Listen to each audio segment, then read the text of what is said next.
तो स्वागत है आपका अपने इस यूट्यूब चैनल पंख पाठशाला में।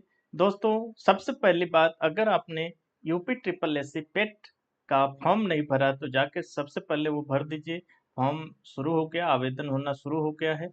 और अगर आप यूपी में कोई भी एक एग्जाम चाहते हैं तो एक बात अपने मन में बिठा लीजिए कि पेट देना बहुत ज़्यादा ज़रूरी है, क्योंकि ज़्यादातर जो परीक्षाएं हैं, अब वो पेट में अगर आप बैठे हैं, आपका स्कोर कार्ड है तभी भर पाते हैं।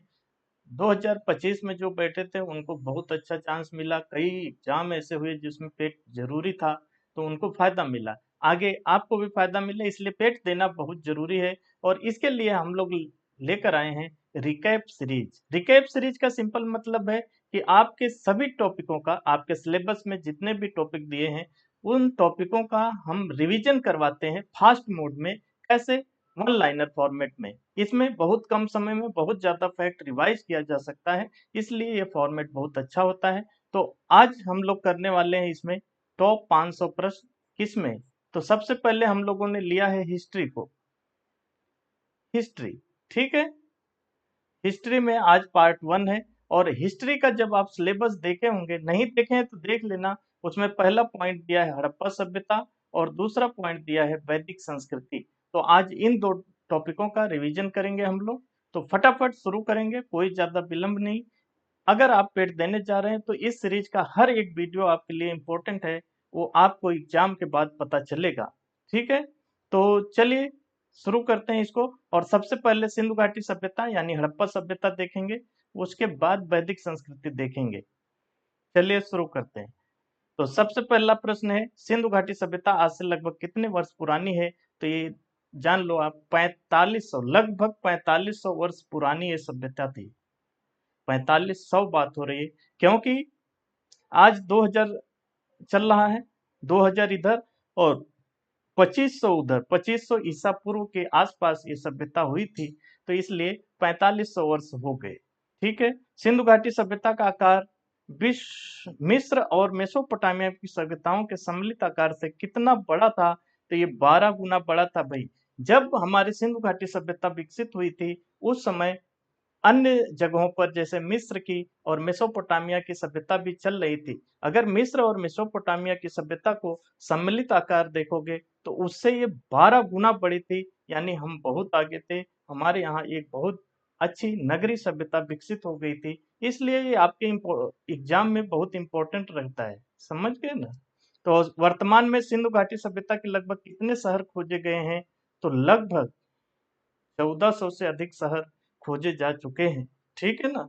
इस सभ्यता का सबसे बड़ा खोजा गया शहर कौन सा है? तो हड़प्पा सबसे बड़ा है। इसी के लिए इसको हम हड़प्पा सभ्यता ही कह देते हैं, इस स्थल के वजह से। सिंधु घाटी सभ्यता का कुल क्षेत्रफल कितना माना जाता है? लगभग कितना माना जाता है? तो 13 लाख से 20 लाख वर्ग किलोमीटर के बीच इसका माना जाता है क्षेत्रफल।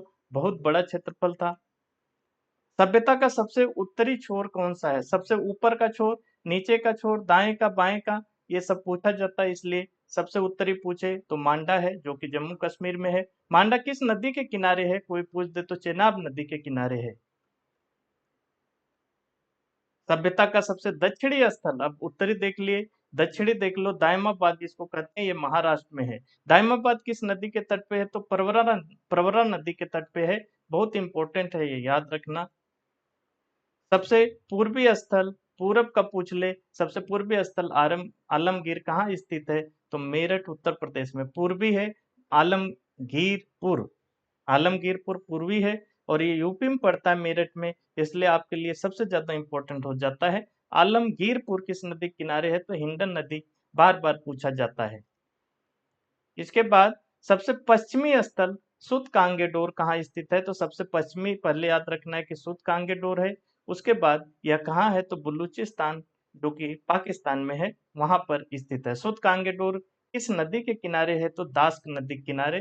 तो सबके नाम, जो उत्तरी दक्षिणी, ये सब पूर्वी पश्चिमी चारों के नाम और वो किन नदियों के किनारे हैं, ये आपको याद होना चाहिए। उत्तर से दक्षिण तक इस सभ्यता की लंबाई कितनी है? तो उत्तर से दक्षिण अगर पूछ ले ऐसे, उत्तर से दक्षिण, तो 1100 से 1400 किलोमीटर इसकी लंबाई है। पूर्व से पश्चिम इस सभ्यता का विस्तार लगभग 1600 किलोमीटर है। अगर पूर्व से पश्चिम देखोगे तो 1600। सिंधु घाटी सभ्यता को किस युग की सभ्यता कहा जाता है? तो कांस्य युगीन सभ्यता, ब्रॉन्ज एज कहते हैं, क्योंकि इस समय लोगों ने कांसा बनाना सीख लिया था, उसके बहुत सारे औजार मिले हैं, इसलिए इसको कांस्य युगीन सभ्यता भी कहते हैं। नई एनसीईआरटी में इस सभ्यता को क्या नाम दिया गया है? वेरी वेरी इंपॉर्टेंट है, क्योंकि इसको अब कहते हैं सिंधु सरस्वती सभ्यता, क्योंकि इसके साथ सरस्वती भी जुड़ी थी जो आज विलुप्त हैं, लेकिन नई एनसीईआरटी में ये नाम दिया गया है, तो ये आपके लिए बहुत इंपॉर्टेंट हो जाता है। मेसोपोटामिया के लोग सिंधु क्षेत्र को किस नाम से पुकारते थे? तो जो मेसोपोटामिया के लोग हैं वो इसको मेलुआ कहते थे। बहुत पूछा गया मेलुआ शब्द का क्या अर्थ है? उसका अर्थ ही होता है सिंधु क्षेत्र। सिंधु सभ्यता के लोग किस मुख्य धातु से परिचित नहीं थे? तो एक बात ध्यान रखना, इन लोगों को लोहे का बिल्कुल ज्ञान नहीं था, आयरन का कोई ज्ञान नहीं था। अब खोज एवं उत्खनन का इतिहास देख लें तो 1826 में सबसे पहले हड़प्पा के टीलों की ओर किसका ध्यान गया? तो ये बहुत इंपॉर्टेंट है कि 1826 में सबसे पहले हड़प्पा के जो टीले थे उस पर ध्यान गया था चार्ल्स मैसन का। चार्ल्स मैसन। हड़प्पा की पहली आधिकारिक खुदाई किस वर्ष हुई? तो 1921 में। हड़प्पा का खुदाई का नेतृत्व किया था दयाराम साहनी ने। आप एग्जाम देते होंगे तो आपको पता है, बार बार पूछा जाता है। मोहनजोदाड़ो की खोज किस वर्ष हुई थी? तो 1922 में, एक साल बाद, हड़प्पा के एक साल बाद। मोहनजोदाड़ो का उत्खनन किसने किया था? तो रखाला दास बनर्जी। उसमें हड़प्पा में याद रखना दयाराम साहनी, यहाँ रखाल दास बनर्जी।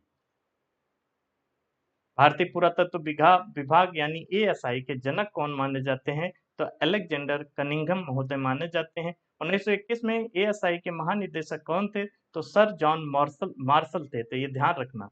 मोहनजोदारो शब्द का सिंधी भाषा में क्या अर्थ होता है? तो इसका अर्थ होता है मृतकों का टीला, माउंट ऑफ द डेथ, मृतकों का टीला। इसका शाब्दिक अर्थ है मोहनजोदारो का, मोहनजोदड़ो का। हड़प्पा किस नदी के तट पर स्थित है? तो रावी नदी। मोहनजोदारो यानी मोहनजोदड़ो किस नदी के किनारे बसा है? तो सिंधु नदी के किनारे। लोथल की खोज किसने और कब की थी? तो डॉक्टर एस आर राव ने 1955 में। कालीबंगन की खोज 1951 में किसने की थी? तो अमलानंद घोष ने किया था कालीबंगन का खोज 1951 में। चनुदरों की खोज 1934 में किसने किया था? तो एन गोपाल मजूमदार ने 1934 में चनुदरों को खोजा था। सिंधु सभ्यता का सबसे बड़ा स्थल यानी क्षेत्रफल में कौन सा है? अगर क्षेत्रफल में सबसे बड़ा स्थल पूछा जाए तो राखीगढ़ी हरियाणा का। राखीगढ़ी कितने हेक्टेयर में फैला हुआ है? तो 350 हेक्टेयर में फैला हुआ है। अब नगरीय नियोजन एवं इसकी वास्तुकला देखते हैं।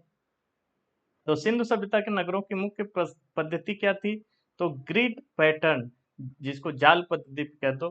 तो ये जो नगर थे उसकी मुख्य पद्धति ग्रिड पैटर्न थी। हड़प्पा के नगरों में सड़कें एक दूसरे को किस कोण पर काटती थी? तो 90 डिग्री यानी समकोण पर काटती थी। हड़प्पा में ईंटों का मानक अनुपात क्या था? तो ये 4.2.1, इस अनुपात में वहां की ईंटें बनी हुई थी। हड़प्पा के घर की खिड़कियां और दरवाजे मुख्य सड़क पर क्यों नहीं खुलते थे? निजता यानी प्राइवेसी के कारण। सोच लो 4500 साल पहले ये लोग प्राइवेसी को इतना ध्यान रखते थे कि जो सड़क के तरफ थे वो मुख्य दरवाजे नहीं खुलते थे कि सड़क पे आने जाने वाले घर के अंदर न देख लें। किस एकमात्र शहर के दरवाजे मुख्य सड़क की ओर खुलते थे? तो वो था लोथल, जो कि गुजरात में। सिंधु सभ्यता के नगर सामान्यतः कितने भागों में बटे होते थे? तो सामान्यतः दो भाग में मिलते थे, पूर्वी और पश्चिमी। दो भागों में ये बटा हुआ था। शहर का पश्चिमी भाग क्या कहलाता था? तो उसको दुर्ग टीला कहते थे। ठीक, दुर्ग टीला जो पश्चिमी था। शहर का पूर्वी भाग क्या कहलाता था? तो निचला शहर, उसको कहते थे लोअर टाउन, और वहां आम लोग रहते थे। दुर्ग टीले पर सामान्यतः कौन रहता था? तो ये शासक या कुलीन वर्ग रहे, जो संपन्न लोग थे। निचले शहर में कौन निवास करता था? तो आम नागरिक, व्यापारी और श्रमिक निचले जो शहर था, जो पूर्वी शहर था, उसमें रहते थे। कौन सा शहर तीन भागों में बटा हुआ था? तो धौलावीरा। अभी सब जगह लगभग हम दो भागों में बटा देखे, लेकिन धौलावीरा जो था वह तीन भागों में बटा था गुजरात का। तो ये इसकी खास विशेषता था। जल निकासी प्रणाली यानी ड्रेनेज सिस्टम जो था, कि सबसे उत्कृष्ट विशेषता क्या थी? तो नलियां ढकी हुई थी। आज भी आपको कहीं कहीं नलियां खुली मिल जाएंगी, उसमें से गैस, बदबू, मच्छर ये सब बाहर निकल रहे हैं। लेकिन 4500 साल पहले जो नलियां बनी वो ढकी हुई थी। सोचिए, नलियों के बीच में सफाई के लिए क्या बनाए जाते थे, तो मैन होल बनाया जाता था, ताकि बीच बीच में मैन होल था कि ताकि वहां से कचरा निकाला जा सके, सफाई होती रहे। मोहनजोदारो की सबसे महत्वपूर्ण सार्वजनिक इमारत थी विशाल स्नानागार, जिसको ग्रेट बाथ भी कहते हैं। ये सबसे सार्वजनिक इमारत थी और सबसे महत्वपूर्ण थी मोहनजोदड़ो की। विशाल स्नानागार के फर्श पर पानी को रोकने के लिए किसका लेप लगाया गया था, तो जिप्सम और बेटुमेन यानी चारकोल का लेप लगाया गया था फर्श पर पानी को रोकने के लिए। सिंधु सभ्यता की सबसे बड़ी इमारत कौन मानी जाती है, तो वह है विशाल अन्नागार। जो सिंधु सभ्यता की सबसे बड़ी इमारत मानी जाती है वो विशाल अन्नागार था। बताइए, इतना बड़ा अन्नागार था, यानी ये लोग अन्न का उत्पादन अच्छी मात्रा में कर रहे थे। हड़प्पा के घरों में पानी का मुख्य स्रोत था कुएं। कुएं से पानी लिया जाता था। हड़प्पा सभ्यता में किस प्रकार की ईंटों का प्रयोग सर्वाधिक हुआ है, तो पकी हुई ईंट का उपयोग हुआ है, जो आज तक हो रहा है। ठीक है ना। वक्राकार ईंटें कहाँ से प्राप्त हुई, जो वक्राकार थी वो चन्हुदरों से मिली हैं, नहीं तो सब जगह आयत के रूप में थी। मिट्टी के हल का खिलौना कहाँ मिला है, तो बनावली में मिट्टी के हल का खिलौना मिला है। मिट्टी का हल, तो ऐसे पता चलता था कि भाई हल से लोग वाकिफ थे, हल जराकर जुताई करते थे। जुते हुए खेत के साक्ष्य कहाँ मिलते हैं, तो कालीबंगा में जुते हुए खेत के साक्ष्य भी मिले हैं। एक ही खेत में दो फसलें उगाने के साक्ष्य मिले हैं कालीबंगा में, जहां एक ही खेत में दो फसल उगाई गई हैं। उन्नत जल प्रबंधन के साक्ष्य कहाँ मिले हैं, तो उन्नत जल प्रबंधन का साक्ष्य आपको धोलावीरा में मिला है। किस स्थल से बंदरगाह के साक्ष्य मिले, तो लोथल से। लोथल का बंदरगाह किस नदी से जुड़ा हुआ, तो भोगवा नदी। सब बहुत इंपॉर्टेंट है, आप लोग पढ़े ही हैं, हम लोग रिवीजन करवा रहे हैं। हड़प्पा सभ्यता की प्रकृति कैसी मानी जाती है, तो मात्र सत्तात्मक थी। यहाँ पर जो माता थी घर की, उसके हाथ में सत्ता होती थी। बताइए कितनी अच्छी विशेषता थी यह। ठीक है दोस्तों, एक बात आपसे कहना चाहूंगा कि अगर आप हमें सपोर्ट करते हैं, एक लाइक कर देते हैं, एक कमेंट कर देते हैं, तो हमें वीडियो लाने में बहुत मोटिवेशन मिलता है। दोस्तों, आपके लाइक कमेंट जो कि एक क्षणिक है, आपका कोई पैसा नहीं लगने वाला, थोड़ा सा समय लगेगा, लेकिन उसकी वजह से हम मोटिवेट होते हैं और तमाम वीडियो इस सीरीज को पूरा कंप्लीट करेंगे, ताकि आप केवल रिवीजन का छाया देखकर चले जाएं, तब भी आपका अच्छा से अच्छा स्कोर हो पाए पेट में। ठीक है, तो ये थोड़ा ध्यान रखिएगा। हड़प्पा के लोग शांति प्रिय थे या युद्ध प्रिय, तो ये शांति प्रिय थे। युद्ध के बहुत ना के बराबर साक्ष्य मिले हैं। समाज मुख्यतः कितने वर्गों में विभाजित था, तो 4 वर्गों में समाज बटा हुआ था। हड़प्पा वासियों का मुख्य भोजन था गेहूं और जौ, यानी ये लोग इसका ज्यादा से ज्यादा उत्पादन करते थे। शाकाहारी और मांसाहारी दोनों प्रकार के भोजन का प्रचलन था, तो हाँ, यहाँ दोनों तरह के भोजन के साक्ष्य आपको मिलेंगे। सूती वस्त्रों के प्रयोग का सबसे पुराना साक्ष्य कहाँ मिला है, तो मोहनजोदारो में सूती वस्त्र के प्रयोग के साक्ष्य मिले हैं। सोच लीजिए, कपास उगाने का श्रेय विश्व में सबसे पहले हमारे सिंध वासियों को जाता है। इस दुनिया में कोई सबसे पहले कपास होता है उगाया और उससे कपड़े बनाए, तो वे थे सिंधु वासी। मनोरंजन के लिए हड़प्पा वासी क्या करते थे, तो ये पासा खेलते थे, शिकार करते थे, नृत्य करते थे, पशुओं की लड़ाई देखते थे। शतरंज जैसा खेल यानी पासा कहाँ लोकप्रिय था, तो सिंधु सभ्यता में बहुत ज्यादा लोकप्रिय था। इसके जगह जगह से साक्ष्य मिले हैं। क्या हड़प्पा वासी आभूषणों के शौकीन थे, तो हाँ, पुरुष और महिला दोनों आभूषण पहनते थे। अब पुरोहित की आपने वो कहीं चित्र देखा ही होगा कैसे वो पहना हुआ है। लिपस्टिक और काजल के साथ कहाँ से मिले हैं, तो चन्हुदरों से लिपस्टिक और काजल भी मिले हैं, तो ये समझ लीजिए सौंदर्य प्रसाधन भी था वहाँ। हड़प्पा में शवों को दफनाने की मुख्य दिशा क्या होती थी, तो उत्तर दक्षिण। सिर उत्तर में होता था, और आज भी हमारे इधर उत्तर भारत में देख लीजिए यही है, सिर उत्तर में रखा जाता है। युग्म समाधान के साक्ष्य कहाँ मिले हैं, तो लोथल में। याद रखना, जहां दो लोगों को एक ही कब्र में दफनाया गया है। आंशिक समाधान का क्या अर्थ होता है? तो शव को पशु पक्षियों के खाने के बाद बचे अवशेषों को दफनाना, इसको आंशिक समाधान कहते हैं। ठीक है, पहले तो उस शरीर को ऐसे रख दिया जाता है कि ताकि पशु पक्षी उसको खा जाएं, खत्म कर दें, फिर जो अवशेष बचा उसको दफना देना। अंत्येष्टि के 3 विधियां कौन सी थी? तो पूर्ण समाधान, आंशिक समाधान और दाह संस्कार, ये तीनों तरह की विधियां प्रचलित थी। अब उस यहाँ का आर्थिक जीवन और व्यापार देखेंगे। हड़प्पा सभ्यता की अर्थव्यवस्था का मुख्य आधार क्या था? तो ये कृषि और व्यापार इसका मुख्य आधार था। व्यापार भी होते थे, कृषि भी खूब हो रही थी हड़प्पा में। अब दोनों का कॉम्बिनेशन था तभी शहर बने। केवल कृषि शहर को नहीं जन्म सकती, इसलिए यहाँ व्यापार भी भारी मात्रा में होता था, इसलिए शहरों का निर्माण हुआ। हड़प्पा में विनिमय के लिए कौन सी प्रणाली प्रचलित थी? तो वस्तु विनिमय था, बार्टर सिस्टम था। यानी हमसे, हमारे पास जो वस्तु है वो ले लो और आपके पास जो वस्तु है हमें दे दो। सिंधु सभ्यता के लोग व्यापार के लिए किन रास्तों का प्रयोग करते थे? तो जल और थल दोनों के प्रयोग होते थे, इसके पुख्ता साक्ष्य मिले हैं। मेसोपोटामिया और हड़प्पा के बीच मध्य व्यापारिक केंद्र कौन थे? तो दिलमुन जो कि बहरीन का, और माकम यानी जो यहाँ ओमान का मध्य व्यापारिक केंद्र थे। मेसोपोटामिया और हड़प्पा के बीच में ऐसे थे व्यापारिक केंद्र, दिलमुन और माकन। तांबा मुख्य रूप से कहाँ से मंगाया जाता था? तो खिजड़ी राजस्थान से और बलूचिस्तान से, यहाँ से तांबा आता था। टिन कहाँ से आयात किया जाता था? अफगानिस्तान और ईरान से टिन आता था।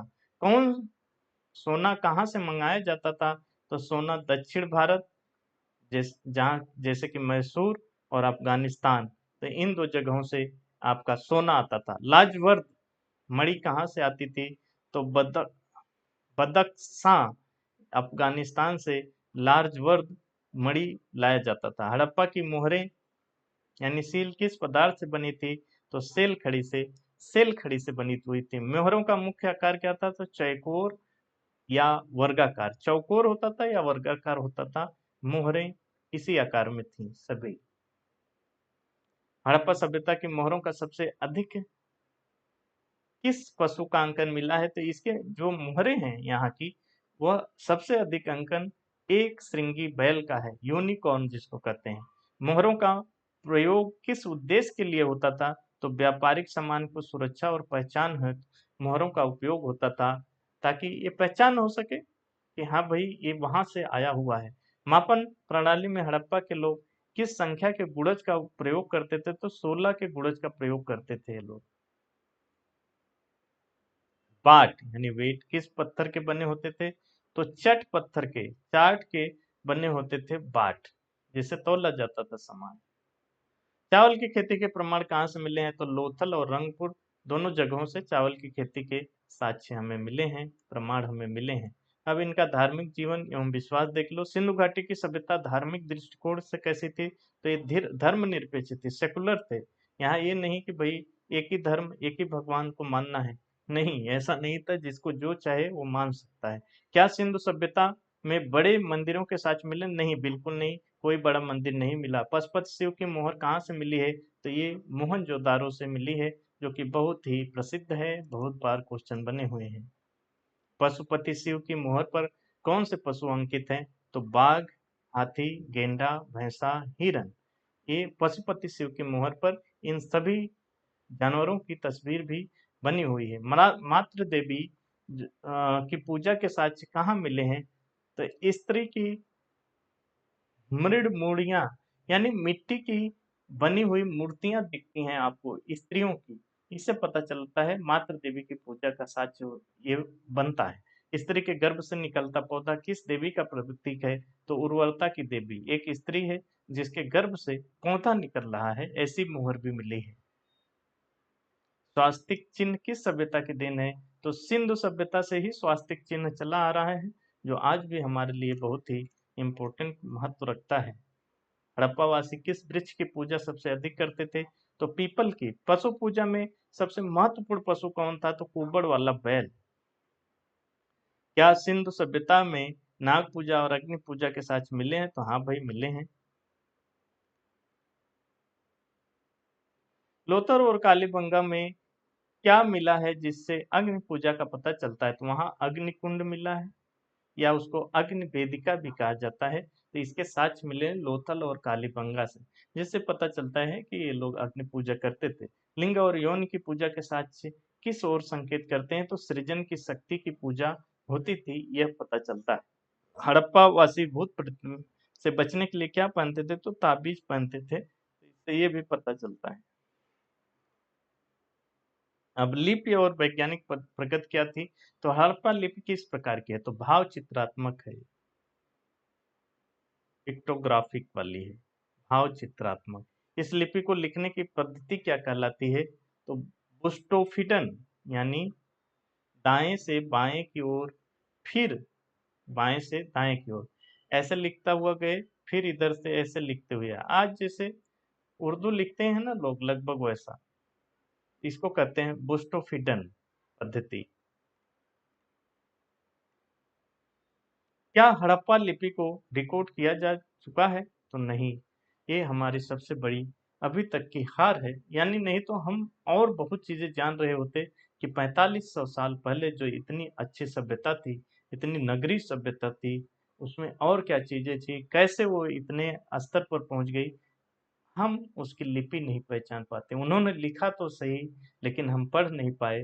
ये हमारी बहुत बड़ी हार है ना, या असफलता है। ठीक है। हड़प्पा लिपि में कुल कितने मूल चिन्ह पाए गए हैं? तो उसकी लिपि में लगभग 64 मूल चिन्ह मिले हैं। जैसे अभी हिंदी लिखते हो तो उसमें जो हमारे ये शब्द हैं, वैसे उसमें मूल शब्द 64 लगभग मिले हैं। लिपि में किस अक्षर का चिन्ह, किस अक्षर या चित्र का प्रयोग सर्वाधिक हुआ है? तो यू आकार और मछली का चित्र, ये सबसे ज्यादा मिला। जब वो कुछ लिखे हैं ना, तो वहां यू आकार बना हुआ और मछली बनी हुई बहुत ज्यादा मिली है। धातु कर्म में हड़प्पा वासियों को किसका ज्ञान था? तो कांसा बनाने की विधि इनको पता थी। लुप्त मोम पद्धति, जिसको लॉस्ट वैक्स मेथड कहते हैं, का प्रयोग किस लिए होता था? तो धातुओं की मूर्तियों बनाने में लुप्त मोम पद्धति का प्रयोग होता था, बहुत बार पूछा गया है। सॉरी, कांसे की नर्तकी ज्ञान सिंह गर्ग की मूर्ति कहाँ से मिली है? तो मोहनजोदड़ो से मिली है। शल्य चिकित्सा यानी सर्जरी के प्रमाण कहाँ से मिले हैं? तो कालीबंगा और लोथल से मिला है। कैसे पता चला? क्योंकि उसमें खोपड़ी में छेद हुआ है, जिससे पता चलता है शल्य चिकित्सा यहाँ के लोग जानते थे। हड़प्पा वासियों को अंक गणित और रेखा गणित का ज्ञान था। तो हाँ, इसके भी प्रमाण मिले हैं। अब उत्पत्ति एवं पतन के सिद्धांत देख लेंगे। हड़प्पा सभ्यता की उत्पत्ति का मेसोपोटामिया प्रवास सिद्धांत किसने दिया था? तो कुछ लोग कहते हैं ये जो इसकी उत्पत्ति हुई, वह मेसोपोटामिया से कुछ लोग आए प्रवास करके, उसके तहत ही हुई है। ये कहा है व्हीलर महोदय ने, और गार्डन चाइल्ड और मैके ने। 3 लोगों का नाम याद रखना जिन्होंने कहा है कि मेसोपोटामिया के लोग ही यहाँ पर आए और उन्होंने इस सभ्यता को बनाया। तो ये कहते हैं व्हीलर, गार्डन चाइल्ड और मैके, जो कि बहुत गलत लगता है। हड़प्पा सभ्यता की क्रमिक विकास का परिणाम किसने माना है? तो अमलानंद घोष ने कहा है ये क्रमिक विकास है भाई, कोई कहीं से आया नहीं। जब हम अपने और सभ्यताओं को देखते हैं तो उसी से धीरे धीरे इन लोगों ने आगे विकसित किया अपने आप को, और ऐसी सभ्यता बन गई। तो क्रमिक विकास से हुआ है। तो अमलानंद घोष। किस विद्वान ने हड़प्पा को प्रथम नगरीय क्रांति कहा है? तो गार्डन चाइल्ड ने कहा था इसको प्रथम नगरीय क्रांति विश्व की। हड़प्पा सभ्यता के प्रथम का सबसे मुख्य कारण क्या माना जाता है? तो ज्यादातर लोग यही मानते हैं कि बाढ़ आई और सब तबाह किया, फ्लड। मोहनजोदारो का पतन बाढ़ से हुआ, यह किसने कहा है? तो जॉन मार्शल और एस आर राव महोदय ने ऐसा कहा है कि जो मोहनजोदारो है उसका पतन बाढ़ से हुआ था। मोहनजोदारो में बाढ़ की कितनी परतें मिली है? तो 7 परतें मिली हैं बाढ़ की। इससे इन लोगों ने यह निष्कर्ष निकाला। आर्य आक्रमण का सिद्धांत किसने दिया है? तो मार्टिमम व्हीलर और गार्डन चाइल्ड महोदय ने ऐसा बोला है कि भाई यहाँ पर आर्य आक्रमण हुआ था, जिन्होंने यहाँ के लोगों को हरा दिया। ठीक है, इससे इस सभ्यता का पतन हुआ। जलवायु परिवर्तन को पतन का कारण किसने माना है? तो आर्नेन ऑरेल स्टीन और अमलानंद घोष ने जलवायु परिवर्तन को एक कारण माना है कि इस वजह से ये सभ्यता पतन में गई, खत्म हुई। महामारी यानी मलेरिया को पतन का कारण किसने माना है? तो KUR कनेडी ने कहा है कि मलेरिया के कारण महामारी आ गई और उसकी वजह से इस सभ्यता का पतन हुआ। परिस्थितिकी असंतुलन को पतन का कारण किसने माना है? तो फेयर सर्विस ने कहा है कि परिस्थितिकी असंतुलन बन गया था, इस वजह से पतन हुआ। हड़प्पा सभ्यता के पतन के बाद कौन सी संस्कृति आई? तो ताम्र पसाड़ी ग्रामीण संस्कृति, जो कि देसी ग्रामीण थी, एकदम पूरा देसी। इस संस्कृति का विकास होता है ताम्र पसाड़ी ग्रामीण संस्कृति का इसके पतन के बाद। ठीक, तो कौन कौन से कारण थे उत्पत्ति के और पतन के, और कौन लोगों ने क्या कहा है, ये आपको याद रखना है। ऐसी संभावना रहती है कि ये क्वेश्चन बन जाए। अब हम अपने दूसरे टॉपिक पे आएंगे, वैदिक सभ्यता। तो कालखंड एवं विभाजन सबसे पहले देखेंगे। दोस्तों एक बार मैं फिर कह रहा हूँ, अगर आप लाइक नहीं किए हैं तो कर दीजिए, कमेंट एक कर दीजिए प्यारा सा, इससे हमें काम करने का मोटिवेशन मिलता है। अपने बिजी शेड्यूल से समय निकाल के अपने इस सीरीज को पूरा करेंगे ताकि कई लोगों का लाभ हो सके। अगर वो कुछ नहीं पढ़ रहे हैं तो रिवीजन कक्षाओं को ही देख के जाएंगे, तब भी वो बहुत अच्छा स्कोर करके आएंगे। ये मैं आपके एग्जाम होने के बाद पूरा प्रमाण के साथ बताऊंगा। कालखंड एवं विभाजन। तो वैदिक सभ्यता का कुल समय काल क्या माना जाता है? अगर टोटल वैदिक सभ्यता की बात करें तो ये 1500 ईसा पूर्व से शुरू होकर 600 ईसा पूर्व की बात कर रहा है।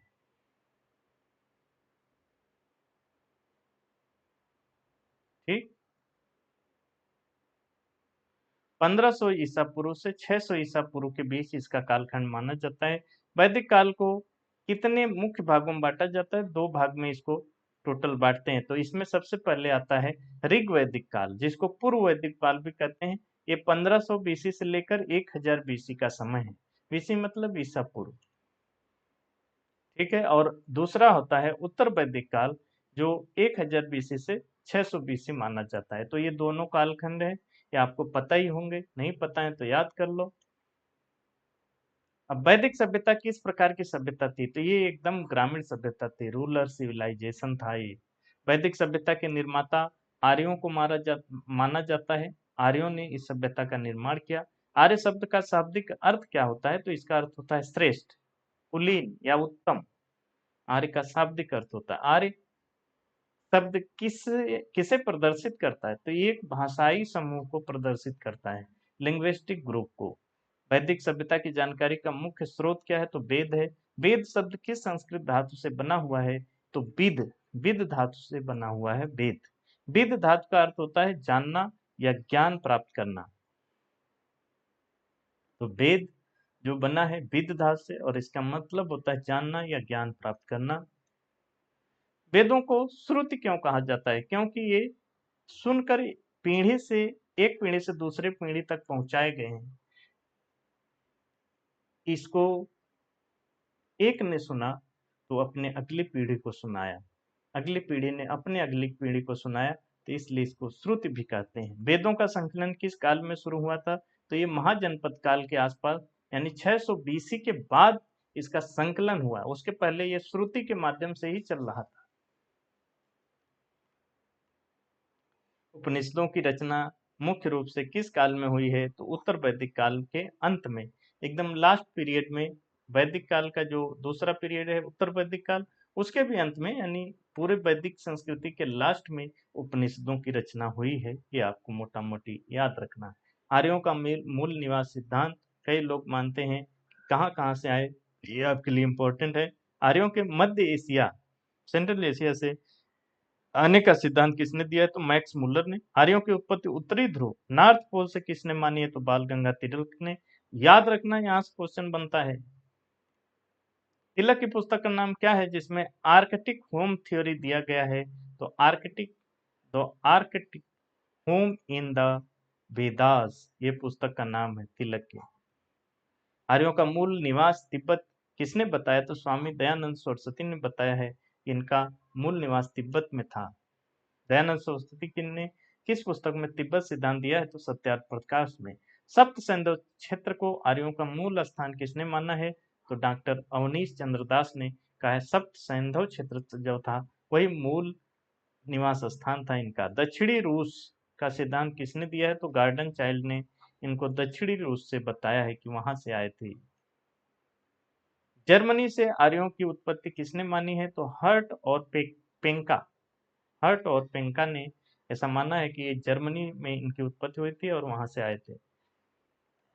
एशियाई माइनर यानी तुर्की से प्राप्त कौन सा अभिलेख वैदिक देवताओं का उल्लेख करता है? तो बोगाज कोई अभिलेख। ये बहुत ध्यान रखना, एशिया माइनर से एक मिला है अभिलेख जो तुर्की में पड़ता था, जो उन्हीं देवताओं की बात कर रहा है जो वैदिक देवता में भी हमें मिलते हैं। बोगाज कोई अभिलेख किस वर्ष का है? तो लगभग 1400 ईसा पूर्व का है, लगभग उसी समय का। बोगाज कोई अभिलेख में किस चार देवताओं का नाम मिलता है? तो इंद्र, वरुण, मित्र और नासत्य। ये हमें अपने वैदिक में, वैदिक जो अपना है वेद है उसमें भी मिलते हैं। ईरानी ग्रंथ जिंद अवस्था और ऋग्वेद में क्या समानता है? तो भाषाई और देवताओं की समानता मिलती है ईरानी ग्रंथ से भी। इसलिए ऐसा प्रतीत होता है कि मध्य एशिया से चलते चलते ईरान आए, फिर इधर आए, अफ्रीका वाले क्षेत्र, अफगानिस्तान वाले क्षेत्र में, फिर हमारे यहाँ आ गए। भौगोलिक विस्तार। ऋग्वैदिक आर्यों का मुख्य निवास क्षेत्र कौन था? तो सप्त सैंधव प्रदेश को कहते थे। ठीक है, सप्त सैंधव का अर्थ होता है 7 नदियों का क्षेत्र। जो आप देखते हो सिंधु के साथ तमाम नदियां, उन्हीं के आसपास ये लोग रहते थे। ऋग्वेद में सर्वाधिक महत्वपूर्ण नदी किसे माना गया? तो सिंधु नदी, इसका उल्लेख सबसे अधिक हुआ है। ऋग्वेद की सबसे पवित्र नदी थी सरस्वती। सरस्वती नदी को ऋग्वेद में क्या कहा जाता था? तो नदी तमा, माते तमा, देवी तमा। बहुत ऊंचा दर्जा दिया गया है, इस नाम से आप समझ सकते हैं सरस्वती नदी को। सबसे प्रसिद्ध थी, मतलब सबसे पवित्र मानी गई। ऋग्वेद में गंगा नदी का उल्लेख कितनी बार हुआ है? तो मात्र एक बार। एक बार मतलब कि बिल्कुल ना के बराबर ही हुआ है गंगा नदी। ऋग्वेद में यमुना नदी का उल्लेख कितनी बार है? बल्कि यमुना का 3 बार हुआ है। इससे ये पता चलता था, ये यमुना तक तो जानते थे, उसके आगे का नहीं पता था। उसके आगे गंगा पड़ती, वो पहले ही रह गए हो। झेलम नदी का ऋग्वेद में नाम क्या है? तो वितस्ता। अब ये सबका नाम ही आपको याद रखना है। चिनाब नदी का प्राचीनतम नाम है अस्किनी। रावी नदी का ऋग्वेद में क्या कहा गया है? परुषणी। व्यास नदी को प्राचीन नाम विपाशा।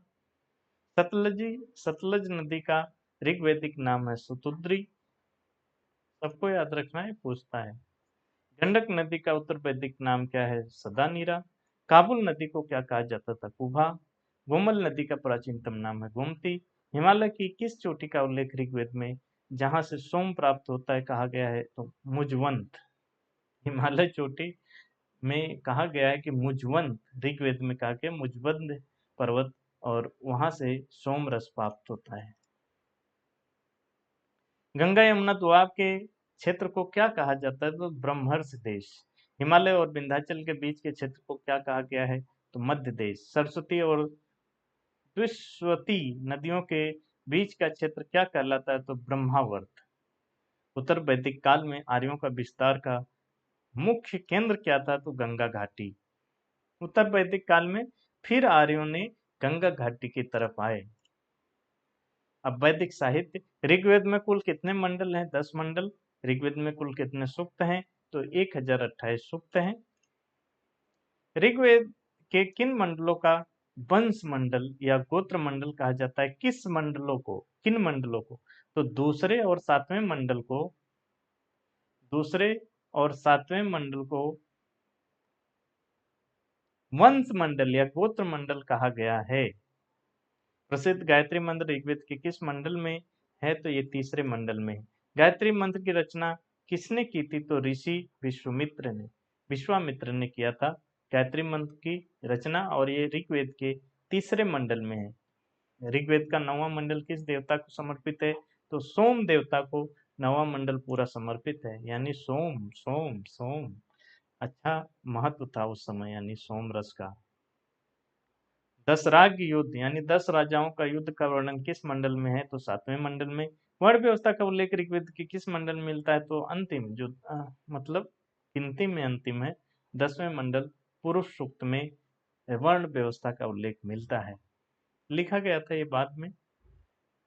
भारतीय संगीत का जनक किस वेद को माना जाता है? तो साम वेद को संगीत का जनक माना जाता है। किस वेद में योगों के नाम, नियम और विधि विधानों का संकलन है? तो यजुर्वेद में। गद्य और पद्य दोनों में लिखा गया वेद है यजुर्वेद, जो कि दोनों में लिखा गया, गद्य में भी पद्य में भी। तंत्र मंत्र, जादू टोना और औषधियों का वर्णन किस वेद में है? अथर्ववेद में। इसलिए इसको बाद में वेद की कैटेगरी से ही ये लोग हटा दिए थे। वेद त्रयी, तो देखो तीन ही को वेद माने, कौन से वेद शामिल है? तो ऋग्वेद, यजुर्वेद और सामवेद। उसमें इसको जगह नहीं दिया गया क्योंकि यहाँ इसमें तंत्र मंत्र, जादू टोना ये सब चीजें थी। अथर्ववेद को वेद त्रयी में क्यों नहीं गिना गया? इसमें लौकिक विषयों और अनार्य तत्वों का प्रधानता के कारण, जो आर्यों से मेल नहीं खाते थे, यहाँ के लोग थे, उन तत्वों की प्रधानता के कारण इसको उस वेद में शामिल नहीं किया गया। वेदों की सरल व्याख्या हेतु किन ग्रंथों की रचना की गई है? तो ब्राह्मण ग्रंथ। देखो, वेद है सबसे पहले, उसकी सरल व्याख्या अगर आपको चाहिए तो ब्राह्मण ग्रंथ पढ़ना होगा। हर वेद का ब्राह्मण होता है, तो उसको पढ़ेंगे तो आप और सरलता से वेदों को समझ पाएंगे। वनों में रचे गए दार्शनिक ग्रंथ को क्या कहते हैं? तो आरण्यक, आरण्यक, ठीक है, जो वनों में रचे गए थे। सत्यमेव जयते किस उपनिषद से लिया गया है? तो मुंडकोपनिषद से। उपनिषदों के में की कुल संख्या कितनी मानी गई है? तो 118, 108 उपनिषद माने गए हैं सामान्यतः। पुनर्जन्म के सिद्धांत का प्रथम उल्लेख किस ग्रंथ में मिलता है? तो शतपथ ब्राह्मण में पुनर्जन्म के सिद्धांत का उल्लेख मिलता है। अब ऋग्वैदिक राज व्यवस्था देखेंगे। ऋग्वैदिक काल में समाज की सबसे छोटी इकाई थी कुल या परिवार। कुल के मुखिया को कुलपति या गृहपति कहा जाता था। कई कुलों को मिलाकर क्या बनता था? तो ग्राम भी बन जाता था। ग्राम का प्रधान कहलाता था ग्रामीणी, और कई ग्रामों के समूह को कहा जाता था विश, और विश प्रधान अधिकारी को कहते थे विशपति। ठीक। ऋग्वैदिक काल की सबसे बड़ी राजनीतिक इकाई थी जन। जन के अधिपति या राजा को क्या कहा जाता था? गोप या गोपा जनस, जो जन का अधिपति या राजा होता था। ऋग्वैदिक राजा की शक्तियां कैसी थी? तो असीमित शक्ति नहीं थी इसके पास, कबीलाई सभाओं का नियंत्रण था बस। ठीक है, सारी बातें जो डिसीजन लेना है सबसे पूछताछ के, सभा समितियों इन सबसे पूछ के लिया जाता। राजा का मुख्य कार्य था युद्ध का नेतृत्व और गायों की रक्षा करना। गायों का महत्व इससे पता चलता है आपको, उस समय बहुत ज्यादा था। युद्ध के लिए ऋग्वेद में किस शब्द का प्रयोग हुआ है? तो गविष्टि, जो गाय के लिए लड़ा जाता हो। गविष्टि का शाब्दिक अर्थ है गायों की खोज। ऋग्वैदिक काल की सबसे प्राचीन संस्था कौन सी थी? तो विदत थी, जो सबसे प्राचीन थी। विदत का उल्लेख ऋग्वेद में कितनी बार? 122 बार है, यानी बहुत अच्छी, मतलब प्राचीन संस्था ये चली आ रही थी। समाज के वृद्ध और श्रेष्ठ जनों की सभा क्या कहलाती थी? तो उसको सभा कहते थे, जिसमें वृद्ध लोग और श्रेष्ठ जन होते थे। जन साधारण या आम लोगों की संस्था को कहते थे समिति। तो सभा में श्रेष्ठ जन होते थे, समिति में जन साधारण के लोग, आम लोग रहते थे। किस संस्था को राजा का निर्वाचन और उसे हटाने का अधिकार था? तो समिति को, यानी जो आम लोगों की संस्था थी वह राजा को निर्वाचन में हटाने का अधिकार रखती थी। सभा और समिति का प्रजापति की दो पुत्रियां किस वेद में कहा गया है? तो अथर्ववेद में कहा गया है कि जो सभा और समिति थी प्रजापति की, दोनों पुत्रियों के समान थी। क्या ऋग्वैदिक काल में स्त्रियां सभा और विदत में भाग लेती थी? तो हाँ भाई, लेती थी, बाद में रोका गया। राजा का मुख्य सलाहकार कौन होता था? तो पुरोहित राजा का मुख्य सलाहकार था, और बाद में भी ये संस्था चलती रही। सेना के प्रमुख को क्या कहा जाता था? तो सेनानी। ऋग्वैदिक काल में राजा के पास अस्थाई सेना होती थी? नहीं भाई, अस्थाई नहीं थी। वहीं जब युद्ध की बारी होती थी तो गांव के हष्ट पुष्ट लोग लड़ने लगते थे, युद्ध खत्म तो अपनी खेती बारी। गुप्तचरों के किस लिए किस शब्द का प्रयोग होता था? तो स्पर्श, स्पर्श। चारागाह के अधिकारी को क्या कहा जाता था? बाजपति कहते थे। राजा को स्वेच्छा से दिया जाने वाला उपहार या कर बलि कहलाता था। पहले बलि होता था, बाद में इसको जबरदस्ती लेने लगा कर। ठीक है, पहले बलि था, स्वेच्छा से लोग देते थे जो। अब उत्तर वैदिक राज व्यवस्था देखेंगे। उत्तर वैदिक काल में जन से बड़ी इकाई कौन सी बन गई? तो वहां तो जन तक ही था ऋग्वैदिक में, यहाँ बन गया जनपद, कई जन को मिला के। उत्तर वैदिक काल में राजा की शक्तियों में क्या परिवर्तन आया? तो शक्ति और गौरव में अत्यधिक वृद्धि हुई भाई। अब बहुत ज्यादा वृद्धि हो गई उसके शक्ति में भी और गौरव में भी। राजत्व का दैवी सिद्धांत किस काल में उभरा? तो ये उत्तर वैदिक काल में ही दैवी सिद्धांत उतरा है, यानी राजा देवता के प्रतिनिधि हैं। समझ गए ना? देवता ने इनको भेजा है हमारी रक्षा के लिए, देखभाल के लिए। उत्तर वैदिक काल में राष्ट्र शब्द का पहली बार उल्लेख मिला, क्या हुआ? तो हाँ भाई, राजा की सहायता करने वाले 12 उच्च अधिकारियों को रत्निन कहते थे। महिषी शब्द किसके लिए प्रयुक्त होता था? तो पट रानी, जो मुख्य रानी थी राजा की, उसको महिषी कहते थे। भागदूत नामक अधिकारी क्या कार्य करता था? तो कर का संग्रहण करता है, टैक्स कलेक्टर। कलेक्टर राजकोष के अध्यक्ष को क्या कहा जाता था? तो संग्रहिता। राजा की सारथी या रथ सेना नायक को क्या कहते थे? तो सूत। जुते हुए खेतों में राजा का साथी कौन होता था? जुए के खेल में, अरे यार, जुए के खेल में राजा का साथी होता था अछवाप, जो राजा की मदद करता था जुआ खेलने में। उत्तर वैदिक काल में सभा और समिति की स्थिति कैसी हो गई? तो इनका प्रभाव और महत्व कम हो गया। कम होना ही है, जब राजा शक्तिशाली होगा तो उसकी जो सभा समिति है, जो आम लोगों की अब यही देख लो, आप अपने समय में ही देख लो, जो प्रधानमंत्री ज्यादा शक्तिशाली होता है उसकी कैबिनेट या उसके मंत्रिपरिषद हमेशा कमजोर हो जाती हैं। अगर प्रधानमंत्री कम शक्तिशाली है, कैबिनेट मजबूत अवस्था में आ जाती है। राजा द्वारा अपनी शक्ति प्रदर्शन हेतु कौन सा यज्ञ कराया जाता था? तो अश्वमेध यज्ञ करवाता था। राजा के राज्याभिषेक के समय कौन सा यज्ञ होता था? राजसूय यज्ञ होता था। रथों की दौड़ वाला उत्सव कौन सा यज्ञ कहलाता था? तो वाजपेयी यज्ञ। सब याद रखना, पूछता है भाई। एकराट उपाधि किसे दी जाती थी? तो जो सभी दिशाओं को जीत लेता था, एकराट। उत्तर के राजा को कहते थे विराट, उत्तर के जो राजा थे। दक्षिण के राजा को कहा जाता था भोज, और पूर्व के राजा को सम्राट, और पश्चिम के राजा की उपाधि थी स्वराट। तो ये उपाधियां भी याद रखना, पूछता है। अब वैदिक समाज देख लेते हैं। वैदिक समाज किस प्रकार का था? तो देखो, पितृ सत्तात्मक हो गया है, यानी जो पिता है उसके हाथ में सत्ता है। वहीं आप सिंधु घाटी सभ्यता जब देखें तो वो मात्र सत्तात्मक था, माता के हाथ में सत्ता थी। ऋग्वैदिक काल को वर्ण व्यवस्था का आधार क्या था? तो ऋग्वैदिक काल में वर्ण व्यवस्था का आधार था कर्म या व्यवसाय। आप कर्म क्या कर रहे हैं उसके आधार पर आपका वर्ण निर्धारित था, लेकिन बाद में ये बदलता है। और उत्तर वैदिक काल में वर्ण व्यवस्था का आधार हो गया जन्म, यानी जिस वर्ण में आपका जन्म हुआ वही आपका हो जाएगा। ठीक, तो ये बाद में व्यवस्था बहुत खराब हो गई। द्विज श्रेणियों में कौन से 3 वर्ण आते हैं? तो द्विज में तीनों को रखा गया, चौथे को नहीं। ब्राह्मण, क्षत्रिय और वैश्य को द्विज कहा गया, शूद्र भाई कहीं का नहीं। किस वर्ण को उपनयन संस्कार और वेदों के अध्ययन का अधिकार नहीं था? शूद्र को। अनस्य बलिकृत, दूसरे को कर देने वाला किसे कहा गया? वैश्य को। वैश्य को भी ऐसा कहा गया कि आप दूसरों को कर दोगे। ब्राह्मण को, क्षत्रिय को। समाज में एकमात्र करदाता वर्ण कौन सा था? तो वैश्य ही केवल कर देता था। ऋग्वैदिक काल में स्त्रियों की स्थिति कैसी थी? तो अत्यंत सम्मानजनक थी ऋग्वैदिक में। उत्तर वैदिक में बहुत बुरी हाल हो गई।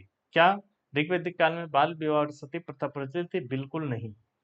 नियोग प्रथा क्या थी? पति की मृत्यु के बाद देवर से संतानोत्पत्ति हेतु संबंध बनाना, इसको कहते थे नियोग प्रथा। आज भी बहुत लोग ऐसा करते हैं कि पति अगर नहीं है तो देवर से शादी कर देते थे। आजीवन अविवाहित रहने वाली कन्याओं को क्या कहा जाता है? हमाजू, जो हम कभी भी विवाह नहीं करते। ये कन्याएं जो आजीवन शिक्षा प्राप्त करती थी क्या कहलाती थी? तो ब्रह्मवादिनी। जीवन भर शिक्षा में रत, मतलब शिक्षा ले रही हैं। जो कन्याएं विवाह तक ही शिक्षा प्राप्त करती थी उन्हें सधो बधू कहते थे, सधो बधू। ऋग्वैदिक काल की प्रमुख विदुषी महिलाएं कौन सी थी? तो याद रखना, लोकमुद्रा, घोषा, अपाला, विश्वारा। उत्तर वैदिक काल में महिलाओं की स्थिति में क्या हुआ? भारी गिरावट आई, उनकी स्थिति बहुत बदतर होने लगी। किस ग्रंथ में बेटी को दुखों या चिंताओं का कारण बताया गया है? तो ऐतरेय ब्राह्मण लिख रहा है कि बेटियां दुख और चिंता का कारण है। अब बताओ, ऐसे में वो बेटियों को पैदा होते क्यों नहीं मार देंगे? ये हमारे ग्रंथ थे। ठीक है, उस समय इनका अपना महत्व था, लेकिन आज इसको नहीं माना जा सकता। शराब और जुए के साथ स्त्री को तीसरी बुराई कह दिया कौन? मैत्रेयी संहिता। मैत्रेयी संहिता तो कह रही है कि भी स्त्री तीसरी बुराई है। किसकी तरह? जैसे शराब है, जैसे जुआ है। बताओ अब कैसी हो गई स्त्री की दशा? किस ब्राह्मण ग्रंथ में पत्नी को पति की अर्धांगिनी कहा गया है? तो शतपथ ब्राह्मण में। पति की अर्धांगिनी है, पति चाहे किसी लायक का ना हो। गोत्र व्यवस्था की शुरुआत किस काल में हुई? उत्तर वैदिक काल में। देखो यहाँ मैं जो दुख प्रकट कर रहा हूँ या कुछ कह रहा हूँ उसका आज के परिप्रेक्ष्य में, उस समय ये बहुत बड़ी चीजें थी। उस समय लोग इसको श्रद्धा से मानते थे, लेकिन आज जब समय के साथ सब कुछ बदल जाता है, आज के परिप्रेक्ष्य में वो ऐसा है, इसलिए मैं ऐसा तर्क कर रहा हूँ या कुछ ऐसा भला बुरा कह रहा हूँ। ठीक है ना? आज हम बैठ के कह सकते हैं उस समय वो वही सब कुछ था, या उस समय के लिए हो सकता है वो बहुत अच्छा था। ठीक है, गोत्र शब्द का मूल अर्थ होता है जहाँ पूरे कुल की गायों को बांधा जाता है उसको गोत्र कहते। गोत्र शब्द का मूल अर्थ यही होता है जहाँ पूरे कुल की गायों को बांधा। आश्रम व्यवस्था की शुरुआत किस काल में हुई? तो उत्तर वैदिक काल में आश्रम व्यवस्था शुरू हुई। चारों आश्रमों का स्पष्ट उल्लेख मिलता है आपको जबालोपनिषद में। जबालोपनिषद याद रखना भाई, यहाँ पर आपके जितने भी उपनिषद हैं, अरे जितने भी आश्रम है चारों, उनका उल्लेख मिलता है। ठीक। तो ब्रह्मचर्य आश्रम की आयु क्या मानी गई है? तो 0 से 25 वर्ष ब्रह्मचर्य। गृहस्थ आश्रम का समय 25 से 50 वर्ष। इसको गृहस्थ यानी पहले 25 ब्रह्मचर्य, दूसरा 25 साल गृहस्थ और तीसरा 25 साल वानप्रस्थ। 50 से 75 वर्ष। उस समय लोग 100 वर्ष आयु मान के इसका विभाजन किए थे। फिर संन्यास आश्रम कब स्वीकार किया जाता था? 75 वर्ष के बाद, जब तक वो जिंदा रहे संन्यास ले लेता था। छांदोग्य उपनिषद में कितने आश्रमों का वर्णन है? तो तीन ही आश्रम है छांदोग्य में, याद रखना। वैदिक खान पान, वस्त्र एवं मनोरंजन। ऋग्वैदिक आर्यों का प्रिय पेय पदार्थ क्या था? तो सोमरस।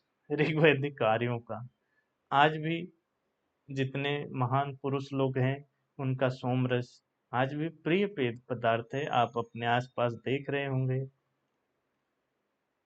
सोमरस किससे बनाया जाता था? किससे बनाया जाता था? मुजवंद पर्वत की वनस्पतियों से। जो मुजवंद पर्वत था यानी हिमालय की वनस्पतियों से बनता था। ऋग्वैदिक काल में यव यानी जव किसे कहा जाता था? तो जव को, बार्ली को कहा जाता था यव। दही में जव का सत्व मिलाकर बनाया गया खाद्य पदार्थ करम्ब कहलाता। करम्ब। दूध में पकाई गई खीर को कहते थे क्षीरप कोदन। क्षीरप कोदन। उत्तर वैदिक काल में गेहूं को क्या कहा जाने लगा? तो गोधूम। चावल के लिए उत्तर वैदिक काल में किस शब्द का प्रयोग हुआ? तो ब्रीहि। ब्रीहि शब्द। ठीक है ना? चावल के लिए ब्रीहि शब्द का उपयोग होता था। कमरे के लिए पहना जाने वाला वस्त्र कहलाता था नीवी। जो कमर के नीचे पहने उसको नीवी कहते थे। कमर के ऊपर जो पहनते थे उसको वासन, वासस। ऊपर से ओढ़े जाने वाला चादर या शाल कहलाता था अधिवास। सिर पर बंधी जाने वाली पगड़ी को कहते थे उषडीस। उषडीस। उष्णीस। आर्यों के मनोरंजन के मुख्य साधन थे रथ दौड़, घुड़दौड़, जुआ, संगीत ये मनोरंजन के साधन थे। वैदिक धर्म एवं दर्शन देख लेते हैं। ऋग्वैदिक धर्म की मुख्य विशेषता क्या थी? ये प्रकृति पूजा और बहुदेववाद था। एक तो प्रकृति की पूजा करते थे, जैसे सूर्य, नदी, पहाड़, पर्वत, हवा, अग्नि, जो उनको मदद कर रही है उनके जीवन में। और बहुदेववाद हो ही जाएगा जब सूर्य की भी कर रहे हो, पृथ्वी की भी कर रहे हो, चांद की भी कर रहे हो, तो बहुत देवता हो जाएंगे। ऋग्वेद में कुल कितने देवताओं का उल्लेख है? तो 33 देवताओं का उल्लेख है। देवताओं को इन 3 श्रेणियों में बांटा गया है, तो आकाश के देवता, अंतरिक्ष के देवता और पृथ्वी के देवता। ऋग्वैदिक काल में सबसे महत्वपूर्ण देवता थे इंद्र, और मैं हूँ इंद्रजीत।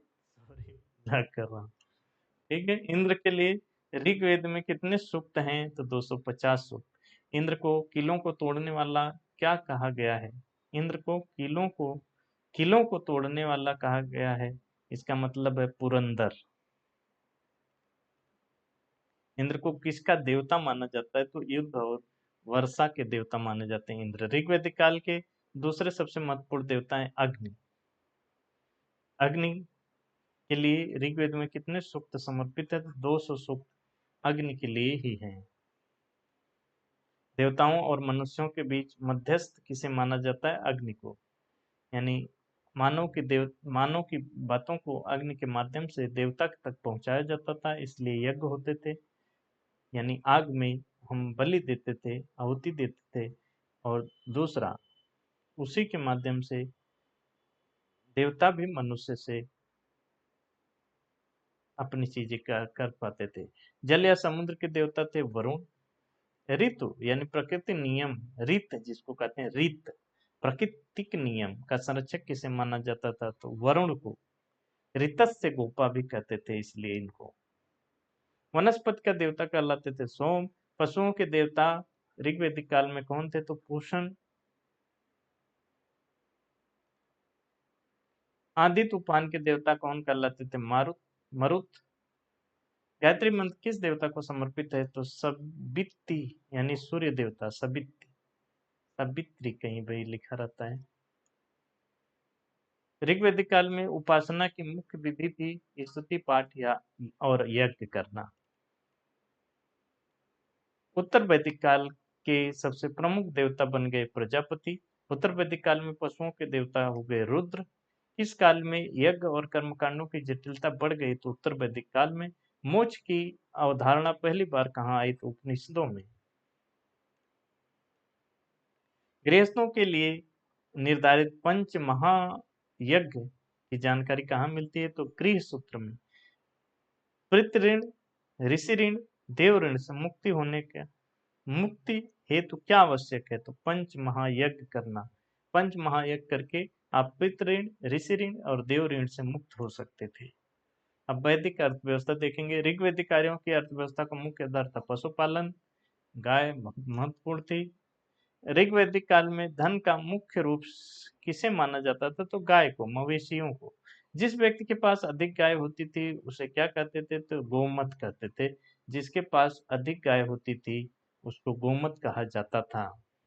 उसके बाद अ, ये अपना दुहित्री शब्द प्रयोग किसके लिए होता था? तो पुत्री के लिए, गाय दूहने वाली। तो गायों को संभालने का काम पुत्रियां करती थी जब तक उनकी शादी नहीं होती थी, तो इसलिए उन्हें दुहित्री कहते थे। उत्तर वैदिक काल में अर्थव्यवस्था का मुख्य आधार क्या था? कृषि था। उत्तर वैदिक काल में अब कृषि हो गए। लोहे की खोज के लिए किस काल में क्रांति ला दी? तो उत्तर वैदिक काल में। जो लोहे का खोज हुआ उसकी वजह से उत्तर वैदिक काल में बहुत बड़ी क्रांति हुई, लगभग 1000 बीसी में। क्योंकि अब लोहा से ये मजबूत उपकरण बना सकते थे, फावड़ा, आरी, कुदाल, जिससे खेती में बहुत ज्यादा। अब जो पहाड़ों को काट देना है, पहाड़ों अरे पर्वत जो वृक्ष थे दुनिया भर के, उनको काट के वहां खेती की जा सकती थी। इसलिए लोहे की खोज बहुत क्रांतिकारी ला दिया। लोहे के लिए उत्तर वैदिक काल में किस शब्द का प्रयोग हुआ है? तो श्यामयस या कृष्णयस कहते थे। हल के फाल के लिए किस धातु का प्रयोग होने लगा? प्रयोग बढ़ा तो लोहे का, जो कि बहुत मजबूत थी और अंदर तक खुदाई खुदाई कर सकती थी, जिससे बीज पर्याप्त नमी, अंकुरित होने का पर्याप्त आसपास का जलवायु उसको मिल पाता था। उत्तर वैदिक काल में कर नियमित हो गया था। हाँ भाई, पहले स्वैच्छिक कर था, बलि था, अब नियमित कर देना ही है। भाग और शुल्क क्या थे? तो उत्तर वैदिक कालीन कर थे, राजा भाग और शुल्क लेता था। ऋग्वैदिक काल में निष्क क्या था? तो गले का एक स्वर्ण आभूषण था। भाई क्यों तुम इधर भी आ जा रहे हो? हाँ, ये गले का एक स्वर्ण आभूषण था। उत्तर वैदिक काल में निष्क और शतमान का प्रयोग किस रूप में हुआ होने लगा था? तो मुद्रा की माप की इकाइयों के रूप में, मुद्रा या माप की इकाइयों के रूप में निष्क और शतमान का उपयोग होने लगा था प्रयोग। व्यापार हेतु किस वर्ग के लोगों का प्रभाव था? तो पणि। व्यापार हेतु किस वर्ग के लोगों का प्रभाव था? तो पणि। स्थल आधारित महत्वपूर्ण तथ्य, अब थोड़ा सा हम देख लेंगे। स्थल आधारित जो महत्वपूर्ण तत्व है, हम इसमें आपको याद है ना, हम इसमें सिंधु घाटी सभ्यता भी पूरा कवर कर रहे हैं। ठीक, चलिए देखते हैं हड़प्पा। तो हड़प्पा वर्तमान में किस देश में है? तो पाकिस्तान, पंजाब प्रांत। हड़प्पा के दुर्ग को किस नाम से जाना जाता है? Mount AB. अन्नागार के 12 कक्षों यानी दो पंक्तियों में छह छह के साक्ष्य कहाँ मिले हैं? अन्नागार 12 कक्ष मिले हैं दोनों, दो पंक्तियों में, और दोनों में छह छह, ये हड़प्पा में। श्रमिकों के आवास के साक्ष्य कहाँ मिले हैं? तो हड़प्पा में। ऐसा प्रतीत होता है कि श्रमिकों के लिए अलग से आवास बनाए गए। मोहनजोदारो का देखें, विशाल अन्नागार, स्नानागार की लंबाई चौड़ाई क्या है? तो 11.8 मीटर लंबा, 7.01 मीटर चौड़ा। सूती कपड़े का टुकड़ा और बुना हुआ कपड़ा कहाँ मिला? मोहनजोदारो से। महाविद्यालय भवन के साक्ष्य मिले हैं मोहनजोदारो से। जोदारो नहीं, वो मूवी ने जोदारो कर दिया है, मोहनजोदड़ो है। योगी की पत्थर की मूर्ति, दाढ़ी वाली पुजारी कहाँ मिली है? तो मोहनजोदड़ो से। हाथी का कपाल खंड कहाँ से मिला है? तो मोहनजोदड़ो से। किस शहर को सिंध का बाग या नखलिस्तान कहा जाता है? तो मोहनजोदड़ो से, मोहनजोदड़ो को। अब आ जाओ चन्नूदड़ो पे। मन के बनाने का कारखाना कहाँ मिला है? तो चन्नूदड़ो और लोथल में। स्याही की दावत और कागज के साक्ष्य मिले हैं चन्नूदड़ो से। बिल्ली की पीछा करते हुए कुत्ते के पदचिन्ह कहाँ मिले हैं? तो चन्नूदड़ो से। औद्योगिक केंद्र के भी साक्ष्य मिले हैं। बिना दुर्ग वाला एकमात्र सिंधु शहर कौन सा था? तो चन्नूदड़ो बिना दुर्ग का था, ये बहुत ध्यान रखना भाई, जो उधर छूट गया वो यहाँ कवर हो जा रहा है। लोथल कहाँ स्थित है? गुजरात, अहमदाबाद। लघु हड़प्पा या लघु मोहनजोदड़ो किसे कहा जाता है? तो लोथल को। फारस की खाड़ी के मोहरे कहाँ से मिली हैं? तो लोथल। अग्निकुंड के साक्ष्य लोथल के अलावा कहाँ मिले हैं? कालीबंगा। शतरंज के खेल के साक्ष्य लोथल से मिले हैं। अब आ जाइए कालीबंगन। कालीबंगन का अर्थ है काले रंग की चूड़िया। कालीबंगन वर्तमान में है राजस्थान, हनुमानगढ़ के पास। कच्ची ईंटों के दुर्ग कहाँ मिले हैं? तो ये कच्ची ईंटों के दुर्ग मिले हैं कालीबंगन से।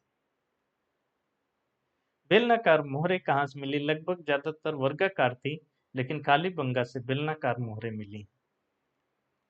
अब आ जाओ धौलावीरा। धौलावीरा गुजरात के किस जिले में? कच्छ के जिला में। किस शहर में विशाल जलाशय और स्टेडियम मिले हैं? ये धौलावीरा, याद रखना। हड़प्पा लिपि के 10 बड़े अक्षरों वाला साइन बोर्ड मिला है धौलावीरा से। तो जो उधर छूट गया वो यहाँ कंप्लीट हो जा रहा है। तुलनात्मक एवं अन्य महत्वपूर्ण प्रश्न। सिंधु सभ्यता नगरी थी तो वैदिक सभ्यता ग्रामीण थी। सिंधुवासी किस पशु को नहीं जानते थे? तो शेर को। हॉर्स का भी हॉर्स भी विवादित है। कुछ लोग मानते थे हॉर्स को यानी घोड़े को, ये लोग जानते थे, कुछ लोग नहीं। वैदिक आर्यों का सबसे प्रिय पशु था घोड़ा। वैदिक में घोड़ा महत्वपूर्ण हो गया। सिंधु सभ्यता क्रांति युगीन थी तो उत्तर वैदिक सभ्यता लौह युगीन थी, यहाँ लोहे की प्रधानता थी। सिंधु लिपि को क्या कहा जाता था? तो एनिग्मेटिक यानी रहस्यमयी। ऋग्वैदिक आर्यों की मुख्य भाषा क्या थी? तो संस्कृत। शूद्र शब्द का पहली बार उल्लेख ऋग्वेद के सूक्त में हुआ है, तो पुरुष सूक्त में। गोत्र शब्द का पहली बार उल्लेख कहाँ मिला है? ऋग्वेद में। उत्तर वैदिक काल में शिक्षा प्राप्ति हेतु कौन सा संस्कार अनिवार्य था? तो उपनयन संस्कार। जायदस्तम का क्या अर्थ है? पत्नी ही घर है, पत्नी ही घर है, जायदस्तम। क्षेत्रज किसे कहा जाता है? तो नियोग प्रथा से उत्पन्न संतान को क्षेत्रज कहते थे। नियोग प्रथा आप जानिए, पति असमर्थ हो ना हो तो देवर से पुत्र उत्पत्ति। विवाह के कितने प्रकारों का वर्णन वैदिक साहित्य में है? तो 8 प्रकार। उच्च वर्ण के पुरुष और निम्न वर्ण की स्त्री का विवाह क्या कहलाता था? तो अनुलोम विवाह, यानी उल्टा हो गया भाई। उच्च वर्ण के पुरुष और निम्न वर्ण की महिला। उच्च वर्ण की स्त्री हो, अनुलोम यानी सीधा है अभी तो, लेकिन उच्च वर्ण की अगर औरत हो गई और निम्न वर्ण का पुरुष हो गया तो ये प्रतिलोम हो जाता था। किस विवाह का को प्रेम विवाह कहा जाता था? तो गंधर्व को। दहेज के लिए प्रयुक्त ऋग्वैदिक शब्द क्या था? तो वहतु। दहेज को वहतु कहते थे उस समय। ऋण चुकाने के लिए कितने प्रकार के ऋण बनाए गए थे? 3 ऋण थे, पृथ, देव, ऋषि। अतीत के लिए ऋग्वेद में कौन सा शब्द प्रयुक्त हुआ है? तो गोघ्न। धनी व्यक्तियों के लिए ऋग्वैदिक शब्द है गोमत। गाय जिसके पास ज्यादा है वो धनी था। ऋग्वेद के समय के माप के लिए गोधूली शब्द का क्या अर्थ है? शाम का समय। सुबह के समय को क्या कहा जाता था? संगव। दूरी के माप के लिए कौन सा शब्द प्रयुक्त होता था? तो गव्युति। गव्युति। गव्युति। हल के लिए प्रयुक्त ऋग्वैदिक शब्द क्या है? हल के लिए तो लांगल। लांगल या सीर कहते थे। जुते हुए खेत के लिए ऋग्वैदिक शब्द होता था उर्वरा। और अनाज मापने का पात्र क्या कहलाता था? तो स्थिवी। स्थिवी। स्थवी। ये जो कोष्टक में लिखे हैं उस पे आप लोग ध्यान नहीं देंगे। ऋग्वैदिक आर्य सोने को क्या कहते थे? तो हिरण्य।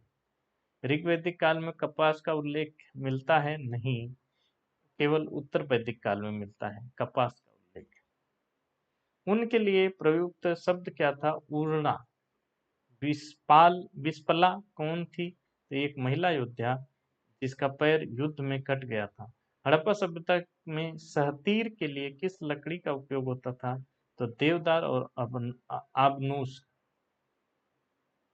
हड़प्पा के लोग किस धातु को तांबा और टिन मिलाकर बनाते थे? कांसा। सिंधु घाटी सभ्यता का शासन संभवतः किसके हाथों में था? तो व्यापारियों के, वणिक वर्गों के। सिंधु घाटी सभ्यता का शासन जो व्यापारी थे उनके ही पास था। ऋग्वैदिक काल में राजा का पद कैसा था? तो वंशानुगत, लेकिन चुनाव के साक्ष्य भी मिले हैं। सभा के सदस्यों को क्या कहा जाता था? तो सभ्य या सभासद। समिति के अध्यक्ष को क्या कहते थे? तो ईशान। ऋग्वैदिक काल में न्याय का मुख्य अधिकारी कौन होता था? तो राजा स्वयं होता था। अस्पष्ट न्यायिक पदों का अभाव था। अ- अस्पष्ट स्पष्ट किसे कहा जाता था? राजा के दूत या जासूस को। युद्ध में कबीले का नेतृत्व कौन करता था? तो राजन यानी राजा। जन शब्द का उल्लेख ऋग्वेद में कितनी बार हुआ है? तो 275 बार।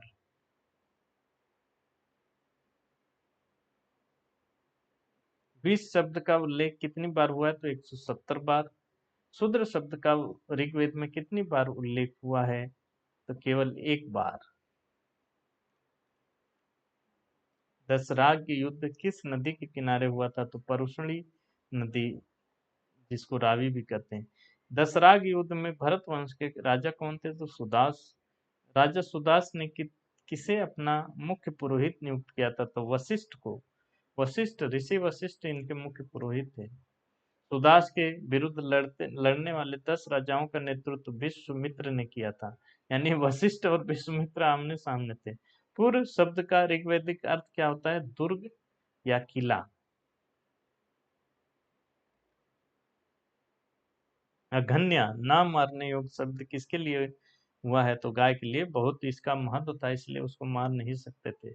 ऋग्वैदिक काल के सबसे प्राचीन देवता धौस किसके देवता थे? तो आकाश के। उषा किसकी देवी थी? तो भोर या प्रगति की देवी थी उषा। अरण्यनी किसकी देवी थी? तो जंगल और वन की देवी थी। पणि वर्ग के लोग किसके लिए प्रसिद्ध थे? तो व्यापार और पशु चोरी के लिए। पणि। ऋग्वैदिक काल में ऋण लेने देने की प्रथा थी। हाँ, उसी दिन करते थे। मिट्टी के बर्तनों से सबसे लोकप्रिय कौन था? तो गैरवर्णी या चित्रित धूसर मृदभांड, जिसको PGW भी कहते हैं। उत्तर वैदिक काल की मुख्य फसल कौन सी थी? तो धान और गेहूं। उत्तर वैदिक काल में कौसंबी नगर में पहली बार क्या प्रयोग हुआ था? पकी ईंटें। वेदांत किसे कहा जाता है? उपनिषदों को वेदांत कहते हैं। विद्यारंभ संस्कार किस आयु में होता था? सामान्य 5 वर्ष में। हड़प्पा में माप की दशमलव प्रणाली प्रचलित थी। तो हाँ भाई, सिंधु सभ्यता के लोग धरती को कहते थे उर्वरता की देवी।